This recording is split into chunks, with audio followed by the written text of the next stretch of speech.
She said it while lifting the last box into her trunk. I just can't do this anymore. I froze halfway to the back seat, holding a lamp wrapped in a towel. My palms were sweaty, not from the summer heat, from the way her voice sounded. Final. Empty. Rehearsed. My name's Aaron. I'm 32 years old. I live in a 3-bedroom house outside Charlotte, North Carolina. I paid for that house. Still paying, actually. Mortgage, utilities, the damn garage opener that stuck every time it rained. I wasn't expecting a breakup speech next to the tool bench. Carly wiped her hands on her leggings like she'd just taken out the trash. You're a nice guy, Aaron, but it's just not enough anymore. I stared at her. My mouth didn't move. She kept going. You're comfortable, safe, but I need fire. I want someone who pushes forward. Someone who, she made a vague swirling motion with her fingers, moves the room when they walk in. I blinked. Moves the room? You're steady, she said, like that was some kind of flaw. But Brent, he's got vision, drive. He's not afraid to take risks. Quick note, before listening, share which city or country you're watching from. Brent. I almost laughed. Brent from our office. Brent with the loud shoes and louder voice. Real estate marketing. Lived on protein shakes and podcast quotes. You're leaving me for Brent? I'm not leaving you for him, she said, but she didn't even bother to sound convincing. We just connected. Late nights at the office. He's been opening up to me about his goals. He wants to go big. She looked at me then, maybe expecting a scene, maybe a scream, a cry, something. I just set the lamp down and said, all right, I understand. She blinked like she didn't hear me. That's it. Yeah. She stared at me a second longer, maybe waiting for me to fight. I didn't. I held her gaze until she looked away first. She bent down, adjusted the corner of a cardboard box that had shifted, like that was more important than the 5 years we spent in this house. As she closed the trunk, she gave a small, smug smile. Brent's up for the VP of Development role next week. They're announcing Monday. We'll probably be celebrating that night. I just nodded. She backed out of the garage, didn't even close the door behind her. I stood there alone with the echo of tires rolling over my driveway and the smell of cardboard dust still in the air. I turned, walked inside, and shut the garage. I went straight to the kitchen after shutting the garage and poured myself a glass of water I didn't even drink. I just stood there holding it, listening to the quiet. No more packing tape ripping across boxes. No more Carly talking on speakerphone like the whole house was her office. 3 weeks earlier, the company president, Greg Fuller, had pulled me aside after a strategy meeting. Got a minute, he said. Didn't wait for an answer. Led me right past the break room into his office and shut the door behind us. He leaned on his desk like he was about to tell me something I wasn't supposed to hear. We're rethinking the VP role. I nodded slowly. Brent's been gunning for it. Greg smirked. Yeah, he's loud. Sales loves him. He knows how to stir excitement. But we're not selling fireworks here. I waited. He wasn't a man who said things twice. The executive team isn't sold on him. Too surface. They want someone who actually understands the build-to-sell pipeline, not just the sizzle. He let that hang in the air. Someone like me? He nodded. Your name came up more than once. We've all seen your Midtown work. You don't just make things look good, you understand how they come together. I'd worked my way up from junior designer to head of design over 8 years. Leadership had always been an option. I just liked the work too much. Liked seeing something go from blueprint to street sign. I told him I'd think about it, and I did, right up until Carly dropped her box of bullshit in my garage and told me I wasn't a fire starter. That night, I didn't sleep. I sat in my home office with a legal pad, listing reasons to stay in my lane. I'd almost talked myself out of it again. Then I remembered the smirk she gave me, the way she said Brent's name like it meant something. The next morning, I called Greg. I'm in, I said. Let's do it. He didn't sound surprised. Good. Announcement goes out in 3 weeks. I went to work like nothing happened. No victory lap. No change in my tone. I showed up, led my team, ran my reviews, and watched Carly float through the office like her name was already on Brent's guest list. At home, she kept packing boxes slowly, stopping to play music, light candles, take phone calls with her friends. She was still living under my roof, acting like she was just biding her time until her next upgrade locked in. One night, she leaned over the kitchen counter while I was finishing up edits for a property brief and said, "Don't worry, Brent will look out for you once he's VP. He's not the type to forget where people stand." I didn't even look up, just said, "Good to know." She hummed her way down the hall like she'd just done me a favor. Didn't notice the floor plan on my screen with VP Review circled in red across the top. Let her think I was still just the guy who sat in the back row taking notes while the big boys ran the show. Let her think her safety net was stitched with Brent's promises. She wanted loud. I wanted results. Monday was coming, and so was the announcement. That morning, she was humming again. I sat at the edge of the bed, lacing up my shoes. She walked past me in a silk blouse I'd never seen before, curled hair, perfume cloud trailing behind her. "You're in a good mood," I said. She smiled at herself in the mirror like I wasn't even there. Brent made a reservation at Braxton's private room. He says we're celebrating big tonight. I kept tying my laces. She smoothed her skirt, tilted her head. You should pay attention to him today. Might learn how leadership actually looks. I stood up, grabbed my keys off the dresser. Maybe I will. We drove in separate cars. I got to the office at 8:15, made coffee, reviewed the Midtown brief for the morning sync. My team trickled in, quiet and focused like always. No hype, no noise. 8:59, I leaned back in my chair and watched the clock tick forward. 9 a.m. on the dot. The company-wide email hit. Subject, organizational announcement, VP of Development. I didn't move, just sipped my coffee. Across the open floor, Carly stood up from her desk, eyes locked on her screen. I watched her jaw tighten. She clicked into the message. Then again, scanned it twice. She turned, slow and stiff, and looked straight at me. I gave her a small nod. Her mouth opened, but nothing came out. She looked around, probably checking if anyone else noticed. They had. She stormed across the floor, heels hitting like gunshots on tile. You knew, she hissed, slamming her hands on the edge of my desk. You knew this whole time. Heads turned. People glanced up from their monitors. I didn't even flinch. This isn't the place. Don't you dare act calm right now. You let me make a fool of myself. 10:30 project sync, I said, loud enough for the nearby cubicles to hear. Conference room. We'll talk then. She stared at me, breathing hard,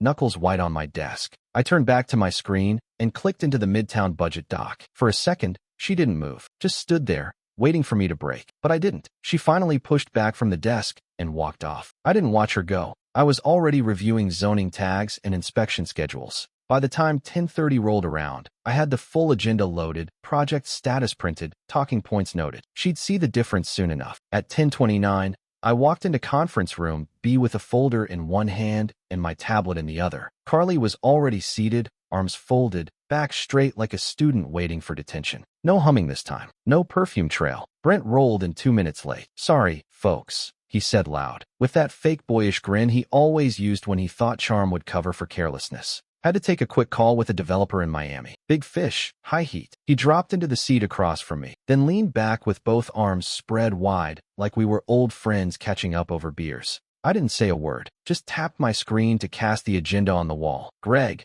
our president, nodded for us to begin. Brent jumped right in, flipping open a glossy printout with his name on the cover like it was a gift he wrapped for himself. So here's what I'm calling the Apex rollout, he said, sliding copies down the table. Aggressive entry into 3 untapped metro corridors, fast-track builds, market-focused architecture, and a fully digital sales funnel. He looked around like he expected applause. I waited until he finished his pitch, which he wrapped with, and we can start phase 1 by Q2 next year if we get the go-ahead today. I gave it a beat, then clicked to the next slide on the screen, my notes. Brent, I said, you've got Q2 start dates listed for properties that haven't cleared zoning, not even prelim. He chuckled. We've got guys on that. It's moving. No filings exist yet, I said, and one of the lots is still under an easement dispute. That's public record. Check this morning. The chuckle stopped. He shifted in his seat, eyes darting toward Carly, who stayed dead silent, eyes down. I moved to the next slide. Also, your budget projection, line 15? You skipped inspection contingencies. He opened his mouth. I didn't let him speak. That's a basic safeguard. You're budgeting for construction in districts known for soil instability without any geotech reserves. If this moves forward as is, it'd blow its own legs off before the first trench gets dug. The room went quiet. One of the finance directors coughed softly. Greg folded his hands. That's a serious miss. Brent started to talk again. Look, these numbers are meant to evolve. They're meant to start solid, I said. You called this your signature project. I'd recommend you give it a second pass before attaching your name again. He sat back, face tight. I clicked off the cast and turned toward Carly. Starting next week, I want your team reallocated to Midtown Urban. We're ramping engagement, and I need your full focus on the build-out phase. She flinched like someone smacked her with a cold towel. You want me off Apex? There is no Apex, I said flat. Not until it's real. She looked to Brent, like he'd object. He didn't. Her eyes came back to me. Got it, she said quietly. She nodded, tight, restrained, and started writing notes she didn't need. I closed my folder, stood up, and said,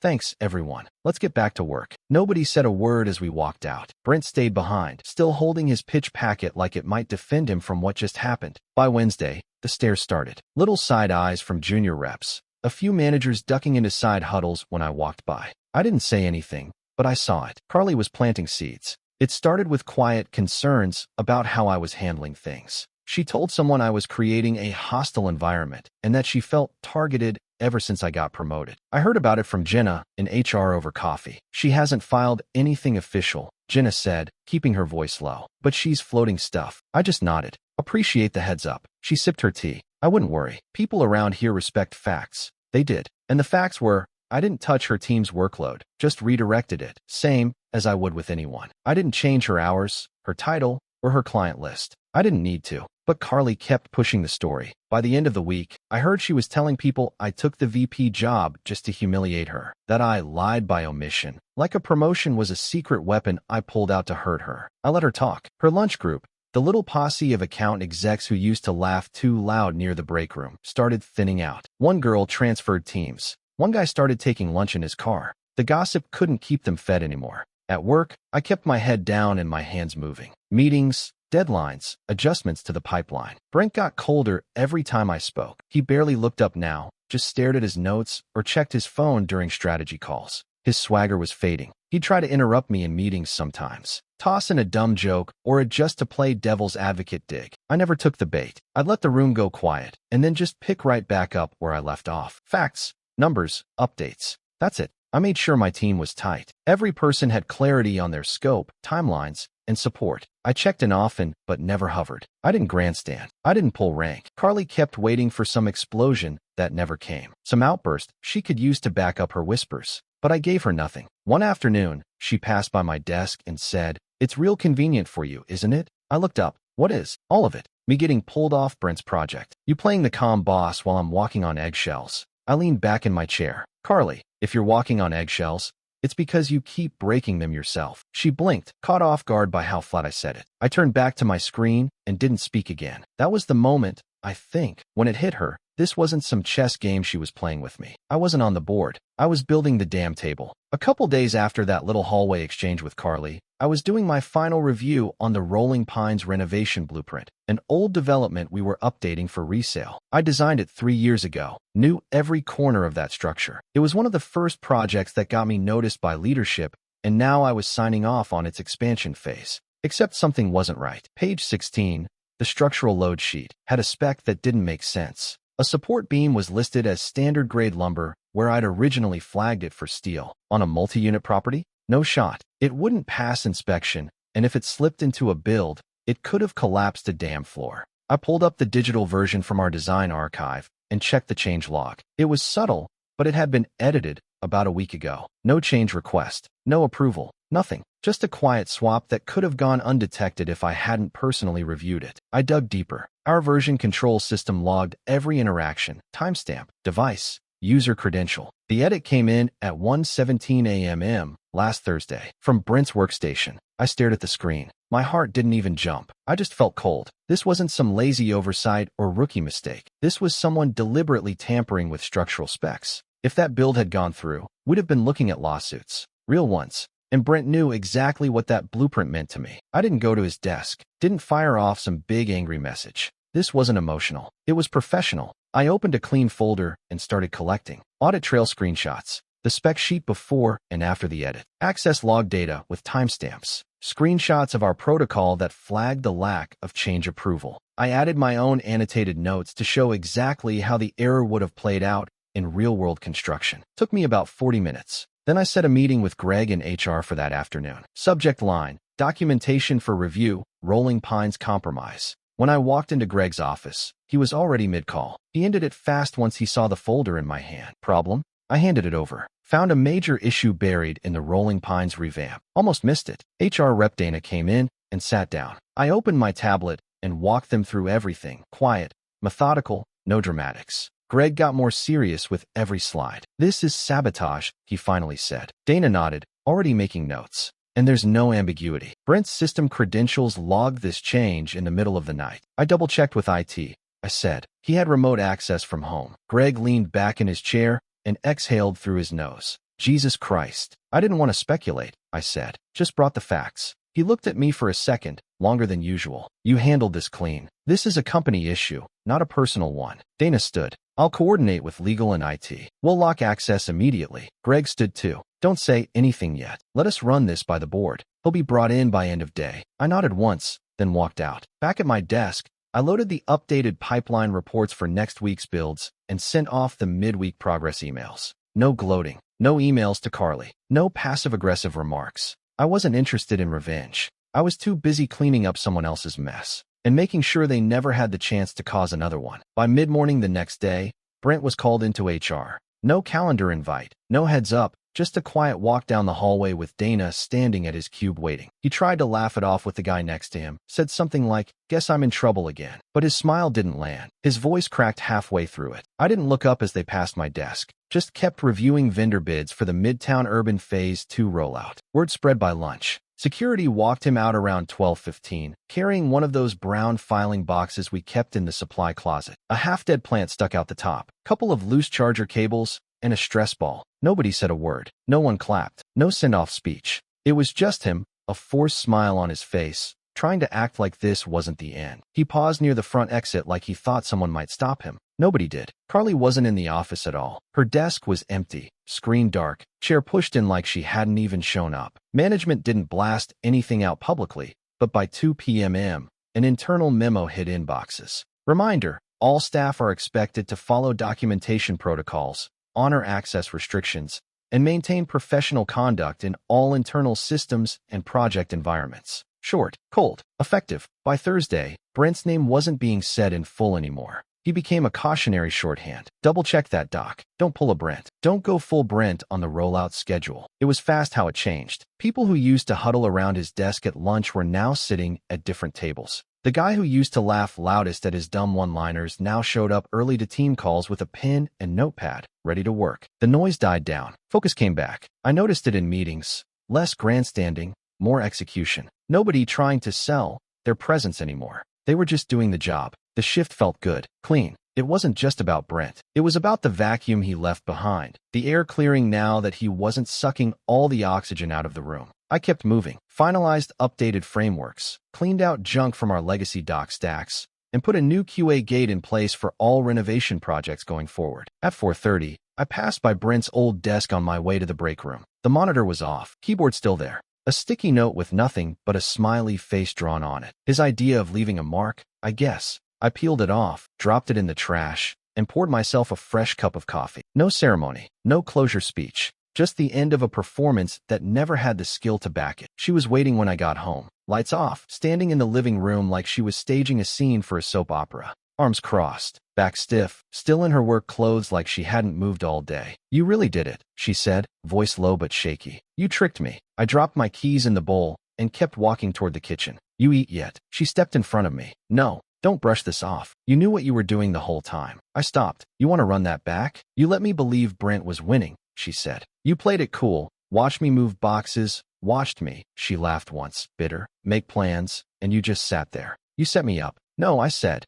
"I let you talk. You picked a guy who talks loud." I was busy doing the job. She blinked, and for a second, she didn't know what to say. Her lip twitched like she was still trying to find the upper hand. "This whole thing, Aaron, you humiliated me." I leaned against the counter. "I didn't humiliate you, Carly. You did that all by yourself. You gambled on flash over substance and lost. You made me look like a joke in front of the entire company." I shrugged. "You made yourself look like a joke when you backed the wrong guy and started whispering rumors like a high schooler." I wasn't playing games. I was working. She took a step back. Her voice dropped. "So that's it. Yeah, that's it. You're just done?" "I was done the second you picked Brent over me like he was some kind of upgrade. But I was too focused on moving forward to stop and burn it all down." "That's your thing." She opened her mouth, then shut it. The house was quiet, except for the hum of the fridge and her shallow breathing. "You've got 1 week," I said. Her head jerked up. "What? 1 week to move out? I'm not going to play roommate with someone who tried to build a new life on my dime." Her eyes darted around the room like she was seeing it for the first time. The furniture,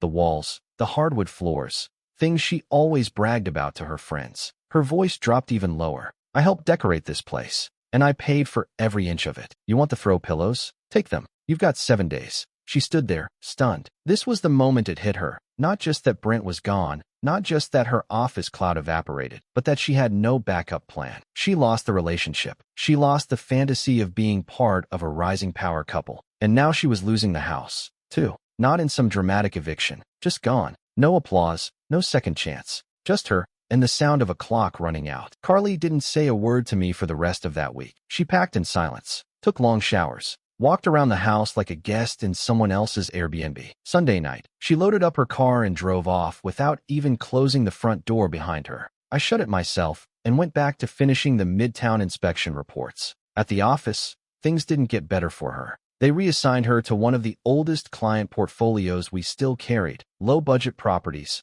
legacy accounts nobody fought over. Half the clients barely checked their emails. The other half only called when something broke. She tried to spin it like it was strategic re-engagement. No one bought it. By week 2, she started trying to rebuild her lunch circle, inviting coworkers to grab coffee, talking loud in meetings to sound important again. But it didn't click. People nodded, smiled politely, and went back to their own work. The power was gone. Nobody said it, but they all knew. She'd hitched herself to the wrong star and then tried to spin the crash like a conspiracy. People in our world respected outcomes, results, execution, not whispers. She held on for another 2 weeks, just long enough for it to not look like a full retreat. Then one Monday morning, her name disappeared from the company's Slack. No big announcement, no goodbye lunch, just gone. Dana from HR said she submitted a resignation over the weekend, said she was pursuing new opportunities out of state. Last I heard, she moved to Nashville, took a mid-level role at a boutique firm. Someone forwarded me a job post she reposted on LinkedIn. Sounded like she was trying to start over from scratch. Brent, on the other hand, didn't even get that far. His name came up in one meeting a week later. Someone new asked if he could take over a marketing subproject, and Greg shut it down immediately. Not after Brent, he said. We're not doing flashy for flashy's sake. That was it. Brent had officially become shorthand for what not to do. His style was now a warning label, loud with nothing behind it. Other firms heard the story too. This industry talks. Brent's resume became radioactive. Meanwhile, my team was humming. Clean communication, faster turnaround, fewer meetings, more progress. Every account knew exactly who to go to and when. We weren't just building projects. We were building trust. It wasn't showy. It wasn't loud. It just worked. Every time someone asked how I wanted to handle something, my answer was the same. Do it clean. No noise. Just results. Because that's what we were there for. And after all the games, the rumors, the backroom alliances, it felt good to watch the dust settle and see who was actually standing. Scene complete. 653 words. Next, final scene. 3 months in, and the department was running like a damn machine. 2 major builds wrapped under budget. Client feedback was tight. No fires. No excuses. Just clean execution. The noise was gone. The dead weight was gone. What was left was sharp, lean, and dangerous in the best way. I thought I'd missed the hands-on work. Sketching layouts, revising elevations, sitting with contractors over coffee to hash out stupid drainage issues. Turns out, I didn't. Not like I thought I would. What I loved about design, clarity, vision, purpose, I found in leadership, too. I wasn't just pushing pixels anymore. I was directing the whole damn build, laying foundation, setting tempo, aligning teams. It felt like leveling up without selling out. Carly once told me she needed someone who takes charge. Funny thing is, I always did, just not in the way she could recognize. She thought leadership had to look like Brent, big talk, loud entrances, steakhouse reservations. But when it came time to actually steer the ship, she backed the guy with no map. She bet on flash. I bet on structure. And when the storm hit, only one of us had the legs to stand. I never went looking for revenge. I didn't smear anyone's name or rub anything in. I just stopped holding back. And that was enough. Some people need to shout to feel seen. Me? I'd rather just win. If that makes me an alpha, fine. I just call it doing the damn work.